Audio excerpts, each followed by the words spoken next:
करतो. जागो जगाव हे जरी असलं तरी याचा अप्रत्यक्ष अर्थ शासन जगाव हा पण आहे. शासनामधले जे काही लोकप्रतिनिधी आहेत ते लोकप्रतिनिधी म्हणजेच मंत्रिमंडळ म्हणजेच सरकार एवढं निर्ढावलेलं आहे की ते सामान्य जनतेला आता काहीही समजायला तयार नाही.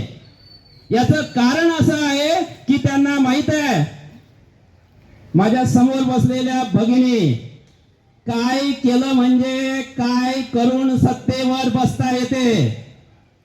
मॅडम हा झाला नवीन फॉर्म्युला आणि एक वेळा सत्तेवर बसल्यानंतर आपण काहीही जरी केलं कसंही जरी वागलं तरी आपलं कोणीही वाकडं करू शकत नाही. हे त्या प्रशासनाला माहित आहे नव्हे त्या शासनाला माहित आहे आणि त्या शासनाच्या प्रशासकीय अधिकाऱ्याला माहित आहे आणि यांना जागवण्यासाठी आज आपण या ठिकाणी बसलेलो आहोत. कार्यक्रमाचे अध्यक्ष विजुक्ताचे प्रांताध्यक्ष सन्माननीय अविनाशजी बोर्डे सर. मी सर्वांचे नाव घेत नाही कारण की भाषण लांबवायचं असलं तर सर्वांचे नाव घ्यायला लागतात आणि माझ्याजवळ लिहिलेलं वगैरे काहीच नाही आणि कोणाचं जर सुटलं तर कोणाला राग यायचा पण काही काम नाही आहे. बरोबर आहे ना सर? हो.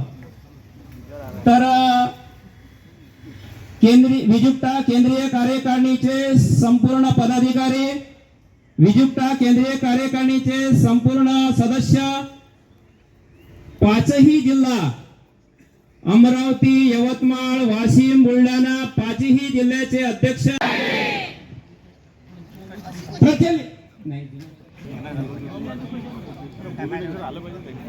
आज कार्यक्रम सुरू केलेला आहे, राबवलेला आहे. डेट मात्र वेगवेगळे आहे. या अनुषंगाने आपल्या अमरावती विभाग शिक्षण उपसंचालक कार्यालय अमरावती या ठिकाणी आज 24 तारखेला धरणे आंदोलन कार्यक्रम होत आहे आणि आंदोलनाचं स्वरूप आहे प्रशासन जगाव. प्रशासन जगाव म्हणजे त्या कॅबिन मध्ये जे बसलेले आहेत त्यांना जाग करण्यासाठी आपण आज या ठिकाणी जमलेलो आहोत. शासनाच्या शिक्षण विरोधी धोरणाचा, शासनाच्या शिक्षण विरोधी धोरणाचा विजुक्ता विजुक्ता निकषानुसार संच मान्यता, प्रचलित निकषानुसार संच मान्यता. मॅडमला आवाज आला पाहिजे आपला. प्रचलित निकषानुसार संच मान्यता, प्रचलित निकषानुसार संच मान्यता.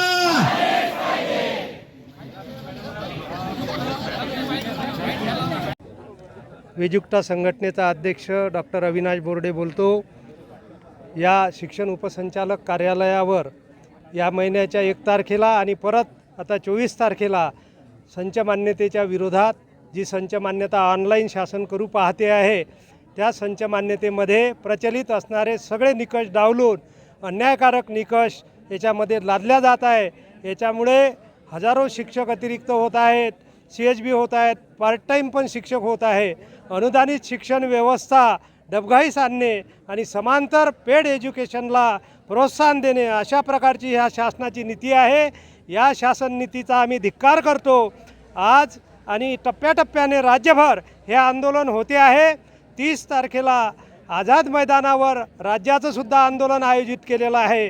या निमित्तानं आज जे सत्र सुरू झालं आहे विधिमंडळाचं त्याच्यामध्ये शिक्षक प्रतिनिधी म्हणून सगळ्यांनी लक्ष घालावं अशी विनंती करतो.